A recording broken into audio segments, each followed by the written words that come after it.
$1 million का इनाम जीतने के लिए 8 खिलाड़ियों को कैंपस में 20 मिनट तक छुपना होगा।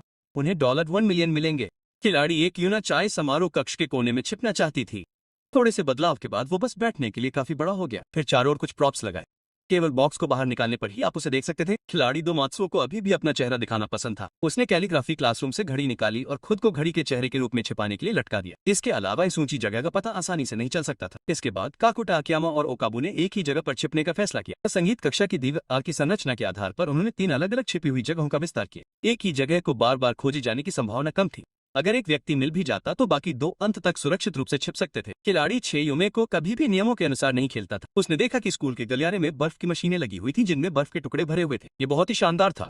अगर वो खुद को अंदर घुसा पाता तो क्या ये परफेक्ट नहीं होता? वैसे भी मैं इस तरह से गेम खेलने के बारे में कभी सपने में सोच सकता था। प्लेयर 7 अभी की योजना दालान में एक लॉकर में छिपने की थी। उसने पूरी कैबिनेट को 20 सेंटीमीटर बाहर की ओर खिसकाया। अंदर एक छिपी हुई जगह बन गई। केवल नीचे के लॉकर को खोलकर और दीवार को खिसकाकर। क्या आप उसे ढूंढ पाए? प्लेयर 8 तो जिम्नेजियम के गोदाम में छिप गया। उसने कुछ फोल्डिंग टेबल को एक साथ रखा हुआ। उसने टेबल की जगह खोखले फ्रेम लगा दिए। बाहर से वे अभी भी फोल्डिंग टेबल की तरह दिख रहे थे, केवल ऊपरी परत को उठाकर। क्या आप अंदर का रहस्य जान पाए?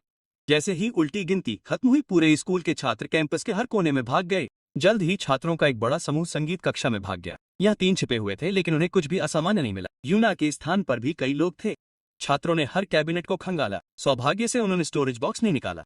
तभी एक सतर्क लड़की ने अलमारियों में कुछ गड़बड़ देखी तो उसने अपने सहपाठियों को इकट्ठा करके अलमारियों की जांच की। सभी अलमारियां खोली गई, लेकिन कोई छुपा हुआ नहीं मिला। 36 डिब्बों में से खामी ढूंढना वाकई मुश्किल था।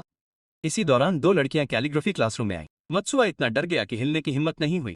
लड़की ने घड़ी की तरफ देखा। अचानक एक इंसानी चेहरा दिखाई दिया। मत्सुआ सबसे पहले मिला। जिस जिम में सोबिन छिपा था, वहां एक लड़की ने केवल गैप चेक किए और फोल्डिंग टेबल पर ध्यान नहीं दिया। आइस मशीन में छिपा युमामेचो ओको मस्ती कर रहा था। तभी कोई सोबिन के छिपने की जगह के पास पहुंचा और उसे कुछ अजीब सा दिखाई दिया। इसलिए उसने अपने सहपाठियों को इकट्ठा करके फोल्डिंग टेबल को एक साथ उठाने को कहा। बस ऐसे ही सोबिन का सफाया हो गया। पता चला कि लड़की ने देखा कि फोल्डिंग टेबल के निचले हिस्से जुड़े हुए हैं, इसलिए उसने वहां तलाशी लेने का फैसला किया। संगीत कक्षा में भी संकट था।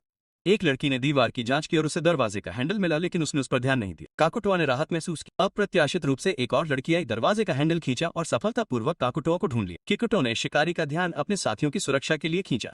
छात्र हर जगह खोज करते रहे। पहली बार बर्फ बनाने वाली मशीन खोली गई। छात्र ये देखकर चले गए कि ये बर्फ के टुकड़ों से भरी हुई। जैसे ही युमको खुद को भाग्यशाली महसूस कर रही थी, एक और लड़की यहाँ जांच करने आई। उसे अंदर कुछ असामान्य दिखाई दिया। उसने अपने हाथों से बर्फ के टुकड़ों की परतों को हटाया और आखिरकार युमेको को ढूंढ लिया। छात्रों का एक और समूह यूना के स्थान पर पहुंचा। सौभाग्य से वो नहीं मिली। किकुटो ने जानबूझकर छात्रों को गुमराह किया ताकि वो छात्र अंदर भाग रहे थे, क्योंकि और छात्र अंदर भाग रहे थे। किकुटो अब स्थिति को नियंत्रित नहीं कर सका। 3 लड़कियों ने दीवार पर थपथपाया, पुष्टि की कि अंदर से खोखली है और नीचे से बाहर निकलने का रास्ता खोज। प्रतिक्रिया देने से पहले ही अकियामा को हटा दिया गया। उसी स्थान पर 2 लोग पाए गए। ओकाबा अब सुरक्षित होना चाहिए। दूसरी तरफ यूना खतरे में थी। इस समारोह में विशेषज्ञता रखने वाले कई छात्रों को लगा कि कुछ गड़बड़ है, इसलिए उन्होंने जांच शुरू की। लड़कियों ने नीचे की दराजें खोली, लेकिन कोई सुराग नहीं मिला। फिर उन्होंने ऊपर की दराजें खोली और आखिरकार यूना को खोज निकाला और उसे सफलतापूर्वक खत्म कर दिया। मैदान में 2 खिलाड़ी बचे थे। किकुता शिकारी का ध्यान खींचता रहा। हर लॉकर की अच्छी तरह से जांच की गई जहां अबे छिपा था, लेकिन कोई छुपा हुआ सुराग नहीं मिला। अंत में अबे और किकुतो ने जीत हासिल की और $1 मिलियन का पुरस्कार अपने नाम किया। तो अगर आप एक शिकारी होते तो आप कितने लोग मार सकते थे?